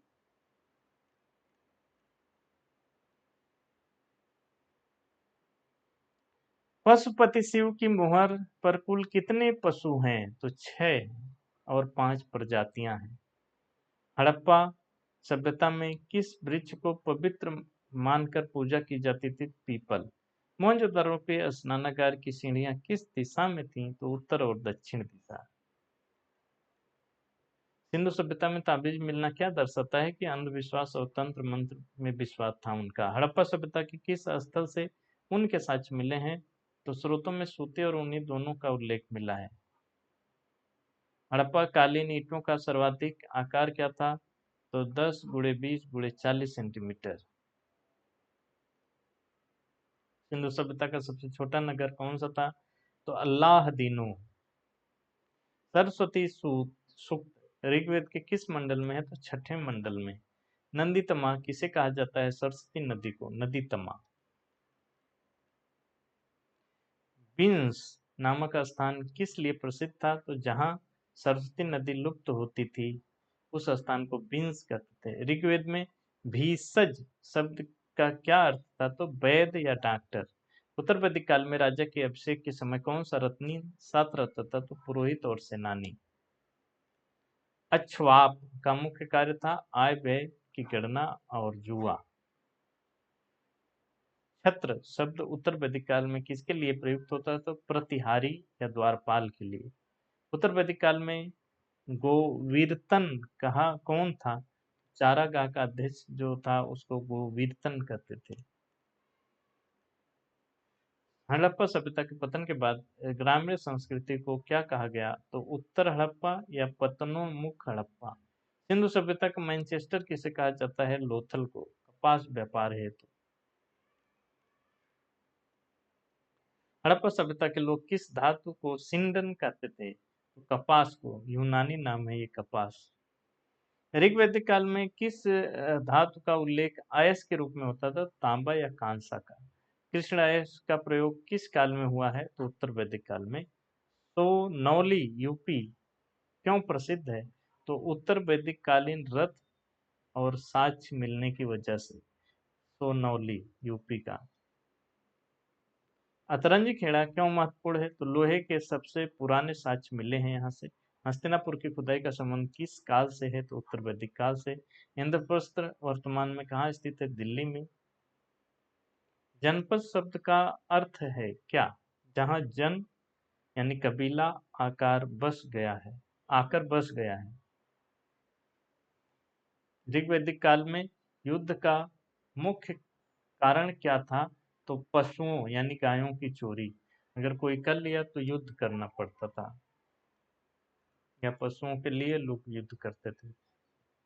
पंचजन में कौन से 5 कबीले शामिल थे? तो अनु, द्रुहु, पुरु, तुर्वस और यदु। कुल कुरु जनपद किन 2 कबीलों से मिलकर बना था? तो भरत और पुरु। पंचाल जनपद किन कबीलों का समूह था? तो तुर्वस और कृवि। परीक्षित को किस लोक का देवता माना जाता था? तो मृत्यु लोक का देवता। उपनिषद का शाब्दिक अर्थ होता है गुरु के समीप बैठना। पुनर्जन्म का विचार किस ग्रंथ की मुख्य देन है?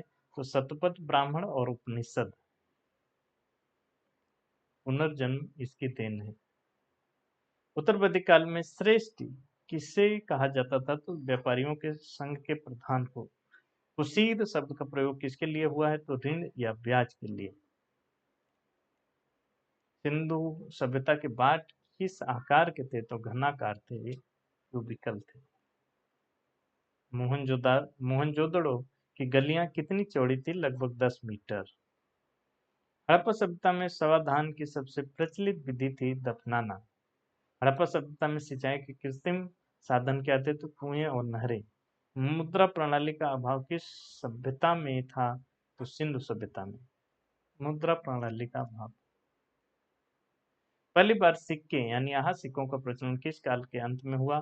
तो उत्तर वैदिक के भी अंत में, यानी वैदिक का जो सबसे लास्ट पीरियड है उत्तर वैदिक, उसके भी अंत में पहली बार आहत सिक्के आए। चांदी के सिक्के को क्या कहा जाता था? तो पंचमार्क या आहत सिक्के। तांबे के सिक्कों को क्या कहते थे? तो कासापण, कासा कासाण कासापण कासापण कहते थे। ब्रह्म वर्ण किसके लिए प्रयुक्त हुआ है? तो पुरोहित वर्ग के लिए। योद्धा वर्ग को क्या कहते थे? तो छत्र।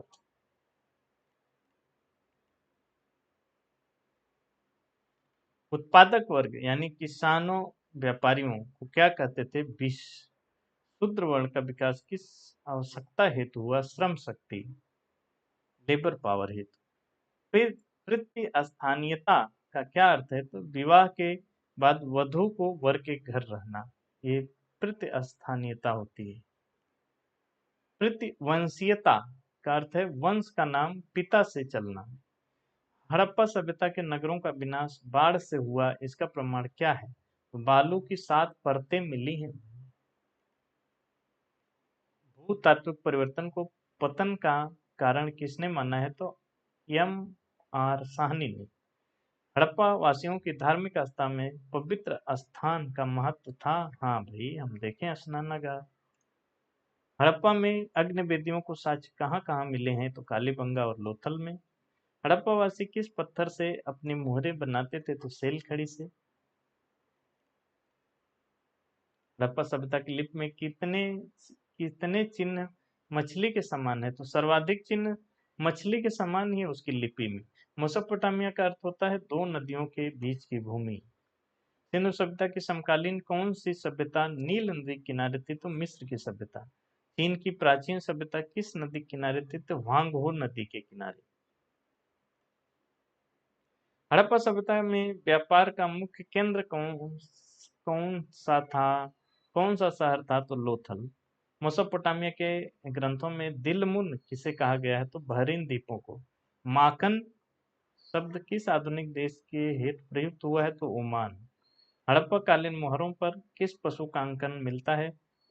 अंकन नहीं मिलता है तो घोड़ा और गाय का नहीं मिलता, और ये विवादित है। गाय तो नहीं, घोड़ा थोड़ा सा विवादित है, लेकिन अंकन नहीं मिलता इन दोनों का। हाथी के साक्ष्य हड़प्पा में कहाँ से मिले हैं? तो मोहनजोदाड़ो की या मोहनजोदड़ो की मोहरों पर। हड़प्पा के लोग किस खेल में माहिर थे? तो पासा या धूत। लोक मुद्रा कौन सी थी? एक प्रसिद्ध ऋग्वैदिक विदुषी महिला है लोपा मुद्रा। अपाला और घोषा ने किन मंत्रों की रचना की थी? तो ऋग्वैदिक मंत्रों की रचना की थी अपाला और घोषा। ऋग्वैदिक काल में देवताओं की संख्या कितनी थी? तो 33 थी, 33। पुनर्जन्म शब्द का उल्लेख किस उपनिषद में हुआ था प्रथम बार? तो बृहदारण्य में। पुनर्जन्म बृहदारण्यक में हुआ है, बाकी शतपथ ब्राह्मण में भी इसका उल्लेख मिलता है। तमसोमा ज्योतिर्गमय कहाँ से लिया गया है? तो बृहदारण्य उपनिषद से। अहम ब्रह्मास्मि किस दर्शन का हिस्सा है? तो उपनिषद का। तत्वमसि का क्या अर्थ है? वह तुम ही है। आत्मा और ब्रह्म की एकता बताया गया है। वह तू ही है, आत्मा भी तू है और ब्रह्म भी तू है। हड़प्पा सभ्यता में किस प्रकार के समाधान में शव को जलाया जाता था? तो दाह संस्कार में। पूर्ण समाधिकरण क्या कहलाता? तो शव को पूरी तरह से जमीन में दफनाना। हड़प्पा सभ्यता के पतन में प्रशासनिक शिथिलता को कारण किसने माना है? तो जॉन मार्शल ने।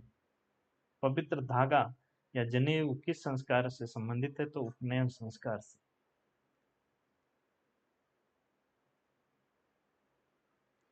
ब्राह्मण बालक का उपनयन किस ऋतु में होता है? तो बसंत ऋतु। क्षत्रिय ब्राह्मण का उपनयन किस आयु में होता है? तो 11 वर्ष।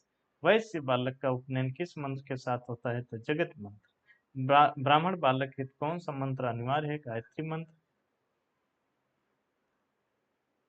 उपाध्याय उपाध्याय किसे कहा जाता था? जो जीविका हेतु वेद पढ़ाता था उसको उपाध्याय कहते हैं। हड़प्पा में सड़कों की चौड़ाई का अनुपात क्या था? तो एक निश्चित मानक था, लगभग 10 मीटर मुख्य सड़क। वह क्या हड़प्पा सभ्यता में गुलामों या दासों की प्रथा थी? तो दुर्ग और निचले शहर के अंतर से आंशिक संकेत मिलता है। वही कुछ कुलीन लोग ऊपर वाले शहर में रहते थे और बाकी निचले में, तो क्या पता ऐसा रहा हो। हड़प्पा कालीन समाज में ऊंच नीच का आधार क्या है? तो आर्थिक विषमता। मृद भांड शब्द का क्या अर्थ है? तो मिट्टी के बर्तन। हड़प्पाकालीन मृदभांड किस रंग के होते हैं? तो लाल और काले। चित्र धूसर मृदभांड जिसको पीजीडब्ल्यू किस काल की विशेषता है? तो उत्तर वैदिक काल की। गेरुवर्णी मृदभांड ओसीपी जिसको कहते हैं किस काल से संबंधित है? तो पूर्व वैदिक या ताम्र पाषाण काल से।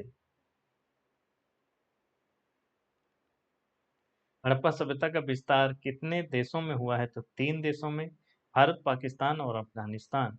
रंगपुर गुजरात किस लिए प्रसिद्ध है? तो धान की भूसी के साक्ष्य यहाँ से मिले हैं रंगपुर गुजरात से। हड़प्पा सभ्यता किस स्थल से तांबों का रथ मिला है? तो दैमाबाद से। भग, भगवानपुरा यानी हरियाणा क्यों प्रसिद्ध है? हड़प्पा और उत्तर वैदिक संस्कृति के मेल हेतु यहाँ दोनों संस्कृतियां मिली हैं। हड़प्पा की भी, भगवानपुरा जो कि हरियाणा में है, यहाँ हड़प्पा और उत्तर वैदिक संस्कृति के मेल मिले हैं।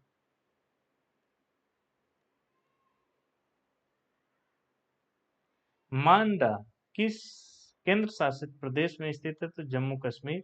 राखी गढ़ी भारत के किस राज्य में? हरियाणा में। कोट दीजी स्थल कहाँ स्थित है? पाकिस्तान के सिंध में। आमरी स्थल किस नदी किनारे है? तो सिंधु नदी। आमरी। सिंधु सभ्यता का पतनोन्मुख चरण कब शुरू होता है? तो 1900 बीसी से 1820। 1900 से 1800 बीसी के बाद सिंधु सभ्यता का पतनोन्मुख चरण शुरू हो जाता है। वेदांग की संख्या कितनी है? तो 6 है। वेदांग 6। पुराणों की रचना किस काल में हुई? तो गुप्त काल के आसपास। अब जो पुराणों की बात होती है वो गुप्त काल में आके उनकी रचनाएं हुई। क्या उपनिषदों की रचना पुराणों से पहले हुई? हाँ, पहले उपनिषद रचे गए थे भाई। सत्य और असत का विचार किस दर्शन में मिला है? तो उपनिषद में, सत्य और असत। उत्तर वैदिक काल में कौशाम्बी किस जनपद की राजधानी थी? तो वत्स। वत्स की राजधानी थी कौशाम्बी।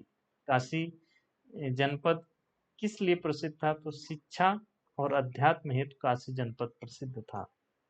विदेह के सबसे प्रसिद्ध राजा थे राजा जनक। कैकेय देश के राजा अश्वपति किस लिए जाने जाते थे? दार्शनिक राजा के रूप में ये जाने जाते थे। ब्रह्मा महायज्ञ किस लिए होता था? तो ऋषियों के प्रति सम्मान हेतु ब्रह्मा महायज्ञ होता था। पृथु महायज्ञ का क्या उद्देश्य था? तो पूर्वजों की शांति और सम्मान हेतु। भूत महायज्ञ किसे समर्पित था? तो समस्त प्राणियों या जीवों हेतु। नृ यानी मानव महायज्ञ का क्या अर्थ था? तो अतिथियों का सत्कार करना। दोस्तों, मैं गारंटी दे सकता हूं कि अगर आप इस तरह से पूरे अपने जितने भी सिलेबस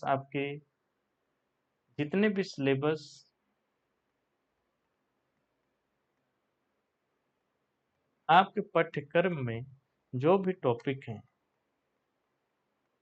इनका इस आधार पे अगर आप रिकैप कर लेते हो या हमारी रिकैप सीरीज से जुड़े रहते हो, और सारे टॉपिक हम इसी तरह करेंगे। आज हिस्ट्री का पार्ट 1 था और इसमें 2 टॉपिकों के लिए थे।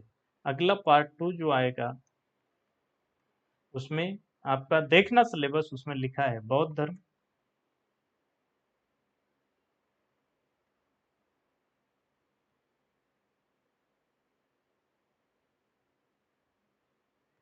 और जैन धर्म, इन दोनों को कवर करेंगे। ठीक है, अगला जो पार्ट आएगा उसमें बौद्ध धर्म और जैन धर्म को एक साथ करेंगे। इसमें टॉप 500 प्रश्न करेंगे। मेरा आपसे निवेदन या सलाह मान, मैं दसनों एग्जाम अभी तक क्लियर किया हूँ, उस हिसाब से मैं इसको तैयार किया हूँ इस सीरीज को, कि आप रिवीजन कर लेते हैं। अगर इन वीडियो का स्पीड बढ़ा लीजिए, 1.5 रखिए, और इस वजह से आप 1 से 2 बार इस पूरी वीडियो को देखिए। ऐसे जितनी भी वीडियो आएंगी आपके सभी टॉपिक को हम कवर करेंगे।